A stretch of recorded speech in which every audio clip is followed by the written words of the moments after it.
Okay, so picture this. Every single year, thousands, literally thousands, of highly qualified nursing applicants get outright rejected from top-tier Master of Science in Nursing and PhD programs. And here's the real mystery of it all. It happens to students who have perfect GPAs, glowing references, and flawless English. They're left sitting there wondering what on earth went wrong, usually blaming their transcripts or maybe their clinical experience. But surprisingly, their rejection had absolutely nothing to do with those things. If you're applying to graduate nursing programs, you need to know exactly how the system works behind closed doors. So welcome to this explainer, where we're going to decode the exact requirements and the hidden strategies you need to build an absolutely bulletproof application. To understand why these great applicants get rejected, we first have to understand how the review process actually works in the real world. Getting accepted into a nursing, MSN, DNP, or PhD isn't just a single yes or no decision made by one person sitting in a room. Instead, it's more like a gauntlet. It's about successfully passing 3 entirely separate, hidden filters. And the crazy part? Most applicants never even hear about these filters at orientation fairs, and you definitely won't read about them on generic admissions blogs. You can pass 2 of these filters perfectly, but if you stumble on the third, your application gets quietly filed away as a rejection before a professor even truly considers your potential. Okay, let's dive into this. Here is our roadmap for today. First, Filter 1, Academics and Licensing. Then Filter 2, Proving Your Fit. Third, Filter 3, Visas and Finances. And finally, a myth-busting rapid-fire round. Starting things off with Filter 1, Academics and Licensing. When it comes to academics and licensing, there's a crucial secret right out of the gate. International applicants usually fail here on a specific checkpoint without ever even realizing it. Let's look at the 4 main hurdles. Checkpoint 1 is your degree and GPA. For an MSN, you generally need a BSN with a cumulative GPA of 3.0 or higher. For a PhD, if you're doing a direct BSN to PhD track, they usually want to see a 3.3 or higher. Checkpoint 2 is completing a graduate-level statistics course. Now, Checkpoint 3 is where international applicants get stuck all the time: credential evaluation. If you earned your nursing degree outside the U.S., admissions committees cannot simply read your transcript. They need it translated into U.S. equivalency terms by an approved agency like CGFNS International. If you skip this or use an unapproved agency, your application will just stall in review for months. And finally, Checkpoint 4 is licensure. But actually, scratch that. There is a hidden trap hiding right inside Checkpoint 2 that we need to talk about. I want you to burn this number into your mind: 5. Almost every PhD program, and a lot of MSN to PhD bridge programs, mandate that your graduate-level statistics course was completed within the last 5 years, and usually with a grade of B or better. So if you took stats 8 years ago during your bachelor's degree, it literally will not count. This is a quiet application killer. People get waitlisted or rejected simply because they never retook this one single 3-credit course. So check your transcripts today, for sure. Now, what's really interesting about this is how Checkpoint 4, licensure, dramatically shifts depending on your exact degree path. If you're applying to an MSN or a clinical DNP track, you typically need an active RN license, which usually means passing the NCLEX RN. But if you're applying to a research-focused PhD in nursing, well, many programs will actually accept your foreign nursing license as evidence of your credential without requiring the NCLEX at all. Why? Because a PhD is research training, right? It's not direct patient care. Understanding this single distinction can literally save you a full year of time and thousands of dollars in exam fees. Let's move on to Filter 2, Proving Your Fit. Once you pass those academic hurdles, you are no longer proving you're qualified. You already did that. Now you're proving that you specifically belong in their cohort working with their specific faculty.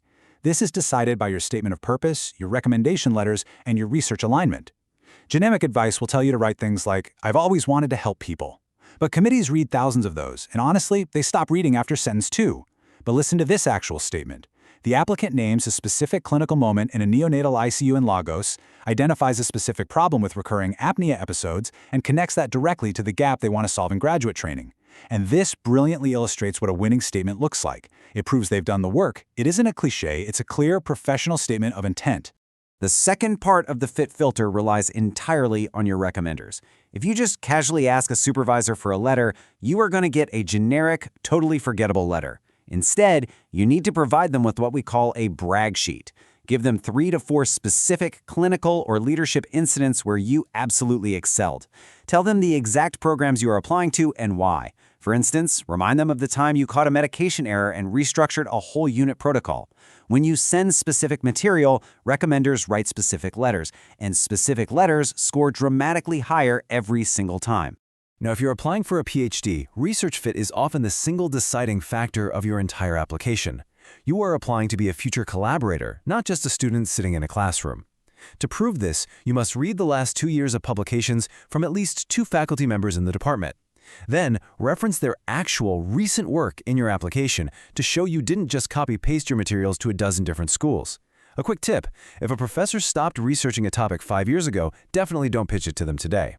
All right, filter 3, visas and finances. For international students, this final filter quietly ends thousands of applications. I want you to shift your mindset right now and adopt the analytical framing of a visa officer reviewing files. Many international applicants assume any acceptance letter guarantees a visa. That is simply not true. So the crucial point is that many nursing MSN and clinical DNP programs require in-person clinical placements, and federal regulations strictly limit how many of those hours can be done online for F1 visa holders. Because of this compliance risk, many schools simply cannot and will not sponsor F1 visas for clinical tracks. On the flip side, PhDs are research-based, making F1 sponsorship highly consistent. So please, do not fall in love with an MSN program until you verify in writing with their International Student Office that they actually offer F1 sponsorship for that specific track. Once you do find a program that can sponsor you, you need the actual Form I-20. And to get it, you must submit financial proof. But pay close attention to this detail. This must be a recent bank statement covering 1 full year of the total cost of attendance. A massive mistake applicants make is submitting proof that only covers tuition. No way. It has to cover tuition plus the school's estimated living expenses, the whole shebang. Furthermore, those bank statements must be recent, meaning dated within 3 to 6 months. Old statements or insufficient funds will instantly halt your visa paperwork in its tracks. Next is the actual interview at the consulate. The officer sitting behind the glass is not evaluating your nursing skills. They're legally evaluating you under Section 214B of U.S. immigration regulation. This rule basically requires you to prove you have convincing ties to your home country and a genuine intent to return after your studies. They are specifically looking for reasons to believe you are a temporary student and not someone trying to immigrate permanently through a back door. Let's look at exactly how to handle this in the interview by comparing some weak answers to strong ones. If an officer asks, "Why study in the US?" and you casually say, "America's better," well, that's a weak answer that completely fails the 214B test. A strong answer is highly specific. My home country lacks a nursing informatics PhD track, and I want to bring that research capacity back. If they ask about your post-grad plans, saying, "I'll figure it out," is a massive red flag. A strong answer names a specific hospital, university, or Ministry of Health role you intend to return to. Remember, specificity proves intent. Generic answers just sound rehearsed. Let's move to and see how this builds into our final section, myth-busting rapid fire. To wrap things up, let's clear away the final bits of bad advice holding your application back. First up, the myth that a high GRE score guarantees PhD admission. The fact is, it absolutely doesn't, mostly because the vast majority of nursing PhD programs have dropped the GRE entirely in recent years. Always check the actual, current program requirements before you waste 6 months of your life stressing and studying for a standardized test they don't even want to see. Next myth, you need years of bedside clinical experience to even think about a PhD. The fact is, strong BSN graduates can often enter a PhD program directly.